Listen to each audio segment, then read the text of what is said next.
ये जजमेंट भी छलावा है और सरकार के सारे ये निर्णय छलावे हैं। सरकार जानबूझ के एक साजिश के तहत मैं अपने पूरे दलित पिछड़े आदिवासी समाज से हाथ जोड़कर निवेदन करना चाहता हूँ, ये हमारे बीच में झगड़ा करवाने की साजिश है। आप लोग आपस में प्यार मोहब्बत बनाए रखिए और अगर सरकारों को ये सब क्लासिफिकेशन करना होगा तो पहले उन्हें इम्प्लीकेशन डाटा कलेक्ट करने के लिए उनको जाति की जनगणना करनी पड़ेगी। और मैं तो कहता हूँ कि कर लीजिए। आप तो कह रहे हैं कि भाई जिनको नहीं मिला उनको मिल जाए, पहले पता तो लगे कि इस जाति की जनसंख्या कितनी है। जो लोग कहते हैं इस जाति को ज़्यादा मिल गया, अगर आप देखेंगे जब ये जाति की जनगणना के आंकड़े जारी होंगे तो पता चलेगा जिसकी उतनी जनसंख्या है अभी उसको भी उतना नहीं मिला है। ये जो आरोप लगाया जाता है एक जाति को ज़्यादा मिल गया, ये झूठा साबित होगा। कोर्ट ये भी नहीं देख रहा कि देश की सारी सरकारों ने मिलकर शिक्षा को इतना महंगा कर दिया कि इन वर्गों के 99% लोग अनुसूचित जाति जनजाति के हायर एजुकेशन ले ही नहीं सकते। तो जब वो क्वालिफिकेशन ही अर्जित नहीं कर पाएंगे तो उन बड़ी नौकरियों में वो लोग कम्पीट भी नहीं कर पाएंगे। तो क्वालिफिकेशन उनके पास आएगी कहाँ से जब उनसे पढ़ाई आपने शिक्षा को महंगा करके सरकारों ने पढ़ाई को छीन लिया है। रिजर्वेशन किस वजह से मिला? पूना पैक्ट के माध्यम से। लेकिन उसका जो असली आधार था वो जो होमोजीनियस सोसाइटी थी, यानी जाति की वजह से जो उनको हर चीज़ से वंचित रखा, प्रताड़ना की गई।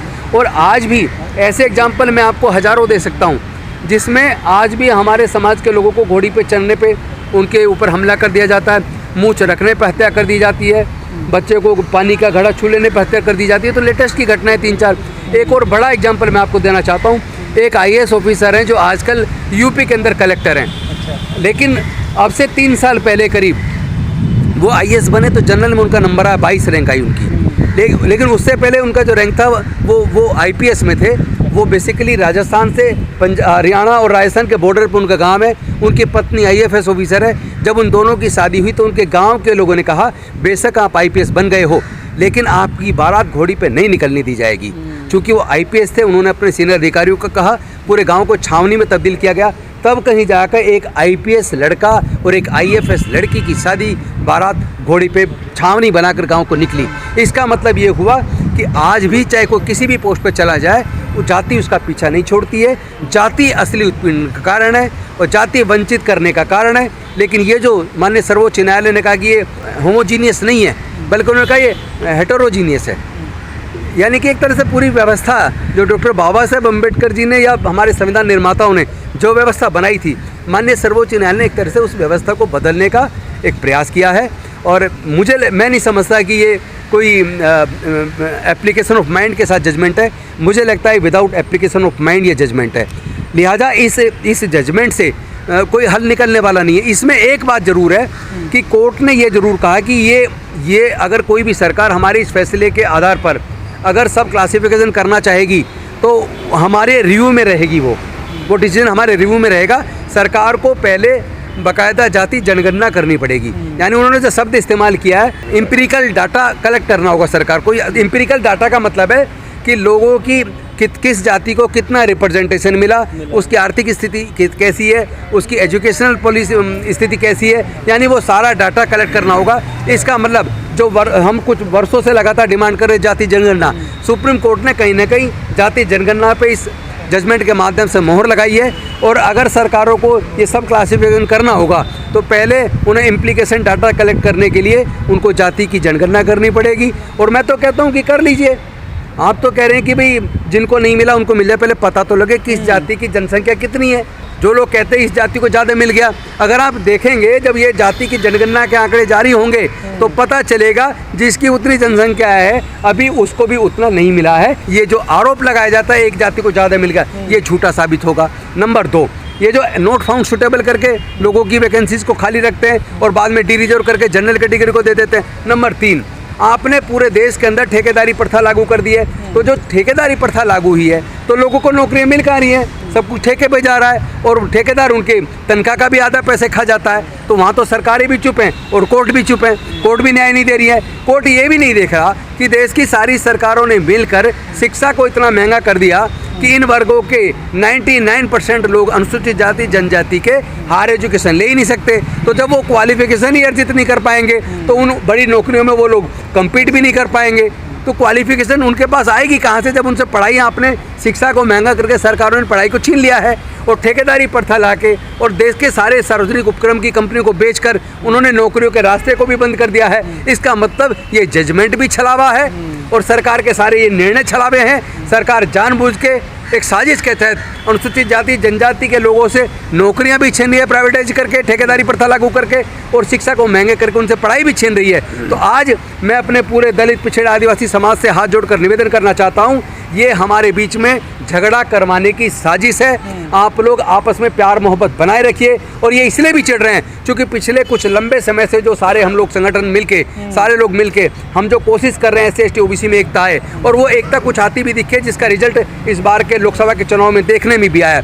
इस बात से कहीं ना कहीं घबराहट उन दलों के अंदर है जो लोग जिनको लग रहा है कि वो चुनाव में हारने वाले हैं। इसलिए कई तरीके की साजिशें चल रही हैं। ज़रूरी नहीं है कि सर्वोच्च न्यायालय उच्च न्यायालय के अंदर जो जजमेंट होते हैं वो जज अपने दिमाग से ईमानदारी से देता है, क्योंकि वो भी इंसान है, उनको भी डर पैदा होता है, उनकी भी फाइलें केंद्र सरकार बना रही है। तो किसकी जज से क्या क्या फैसला करवा दिया जाता है इसका पता नहीं चलता। जब आर्ग्यूमेंट होता तो जज कुछ और बोल रहे होते हैं और जब जजमेंट आता तो कई बार कुछ और होता है। तो बहुत सारे जज अच्छे होते हैं लेकिन बहुत सारे जज बायस्ड भी होते हैं। क्योंकि मैं एक एग्जांपल देके बताऊंगा। एक रेप के केस में एक हाई कोर्ट के जज ने डिसीजन देते हुए कहा कि ये जो बलात्कार की घटना जो हमारे सामने आज विचाराधीन है, ये लड़की दलित है और बलात्कार करने वाला अपर कास्ट का है और स्वर्ण जाति का आदमी कभी भी दलित से बलात्कार कर ही नहीं सकता, क्योंकि उसे छुएगा तो अपवित्र हो जाएगा। ऐसा तर्क अगर हाईकोर्ट के जज देते हैं तो उस जज को मैं नहीं मान सकता कि वो जुडिशियस कैरेक्टर वाला जज है। मैं समझता हूँ वो जातिवादी मानसिकता वाला जज है। और अगर हाईकोर्ट और सुप्रीम कोर्ट के जजेस अगर वेदों को और मनुस्मृति को अगर जायज़ ठहराते हैं या उनका रेफरेंस देते हैं अपने जजमेंट के अंदर, इसका मतलब ये हुआ कि वहाँ भी न्यायिक चरित्र नज़र नहीं आता। कुछ जज बहुत अच्छे हैं जो कानून से चलते हैं, जुडिशियल जजमेंट देते हैं, लेकिन कुछ जज ऐसे भी हैं पता नहीं किस दबाव में उनके जजमेंट में न्याय नज़र नहीं आता। तो मैं कहना चाहता हूँ पूरे दलित पिछड़े आदिवासियों से, ये हमें आपस में लड़ाने की साजिश है। आपस में नहीं लड़ना है, आपस में मिलजुल के रहना है और मांग ही करनी है सरकार से। तो आप मांग कीजिए कि हमारे पढ़ाई का खर्चा हम जितना भी पढ़ना चाहें हायर एजुकेशन का, वो सरकारें उठाएं। साथ ही साथ जो सार्वजनिक उपक्रम की कंपनियां बेच दी गई हैं उनका राष्ट्रीयकरण किया जाए और ठेकेदारी प्रथा खत्म की जाए, बैकलॉग भरा जाए, नोट फाउंड सुटेबल करके जो डिरिजर्व की जाती है, इस तरह की जो घटिया मानसिकता उसको बंद किया जाए और आपस में प्यार पैदा करें, रोटी बेटी का रिश्ता करें। हाँ, फिर भी अगर कोई ये देखने में सर्वे से आता है कुछ जाति वास्तव में पिछड़ गई हैं, तो निश्चित तौर पर सरकारों को ऐसी जातियों को आगे लाने के लिए कुछ ना कुछ योजना बनानी चाहिए। और हम लोग भी एक संगठन के जिम्मेदार होने के नाते मिशन जय भीम के माध्यम से और तमाम हमारे SC ST OBC के संगठन इस खुले दिल से इस बात के लिए तैयार हैं कि इन वर्गों में जो वर्ग पिछड़ गए उनको आगे लाने के लिए उनकी पढ़ाई और उनको उस जो प्लेइंग लेवल फील्ड उनको देना चाहिए। ये सरकारों की जिम्मेदारी है। लेकिन समाज से निवेदन है, आपस में किसी भी सूरत में किसी भी राजनीतिक साजिश के तहत आपस में नहीं झगड़ना है, मिलजुल के इसका सामना करना है। 1975 में पंजाब के अंदर ज्ञानी जेल सिंह मुख्यमंत्री हुआ करते थे। उन्होंने पंजाब में SC को 25% रिजर्वेशन उस वक्त था, अनुसूचित जाति की लिस्ट के अंदर सब क्लासिफिकेशन किया गया और सन 2000 के अंदर तमिलनाडु के अंदर भी सब कैटेगराइजेशन सब क्लासिफिकेशन किया गया। लेकिन आंध्र के सरकार के इस फैसले के बाद एक व्यक्ति कोर्ट गए, EV चिन्नैया के नाम से versus state of Andhra Pradesh के नाम से वो जजमेंट 2004 में माननीय सर्वोच्च न्यायालय से आया और उसमें 5 जजों की खंडपीठ ने ये डिसाइड किया कि ये फैसला सरकार का आर्टिकल 14 और आर्टिकल 14, 15, 16 का उल्लंघन है। ये फैसला सरकार का आर्टिकल 341 ऑफ इंडियन कॉन्स्टिट्यूशन के ख़िलाफ़ है। चूँकि ये जो लिस्ट है शेड्यूल्ड कास्ट वाली 341A के अंदर राष्ट्रपति जी उसको नोटिफिकेशन करते हैं और 341 क्लोज 2 के अंदर उसमें कहा गया है कि सरकार पार्लियामेंट के द्वारा जो पास होता है वही सूची को राष्ट्रपति 341 के अंदर उसको नोटिफिकेशन करते हैं। गैर कानूनी है, संविधान के ख़िलाफ़ है। और साथ ही साथ एक बात और कहा उन्होंने कि ये जो सोसाइटी है, क्लास है शेड्यूल्ड कास्ट, ये बेसिकली होमोजीनियस है। यानी इसका बैकग्राउंड में अगर जाएं, ये जाति के आधार पर है कि इन अमुक जातियों के साथ जाति की वजह से अछूतपन और भेदभाव होता रहा है। और ये कोई अलग अलग जाति के साथ अलग अलग वजह नहीं है, बल्कि सबका कारण जाति की वजह से होने वाला उत्पीड़न और जाति की वजह से उनको जो शिक्षा से बाकी चीज़ों से वंचित रखा, जिसकी वजह से स्थिति आई। बहरहाल इस 2004 की जजमेंट के आने के बाद जो पंजाब की सरकार के फैसले को देखते हुए जो हरियाणा ने भी ये फैसला कर लिया था, वहाँ भी सब क्लासिफिकेशन किया गया। तो कुछ लोग Punjab and Haryana high court गए और Punjab and Haryana high court ने ईवी चनिया वाली जजमेंट को रेफ़र करते हुए 2006 में पंजाब की सरकार का और हरियाणा सरकार के उस फैसले को अवैध घोषित कर दिया। इससे जो बात निकली, उसके बाद कुछ लोग कोर्ट गए, पंजाब और हरियाणा हाई कोर्ट के फैसले के खिलाफ पंजाब की सरकार सुप्रीम कोर्ट गई।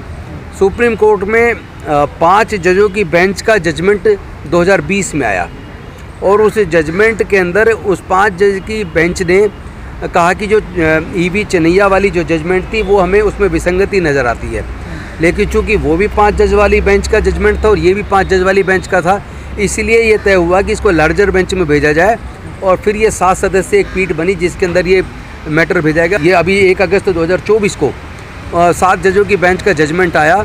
लेकिन इसमें मज़े की बात ये है कि जो सवाल सुप्रीम कोर्ट के सामने पेंडिंग एडजुडिकेशन थे, यानी कि जो सवाल माननीय सुप्रीम कोर्ट को जो डिसाइड करने थे, उसमें एक तो सवाल ये था कि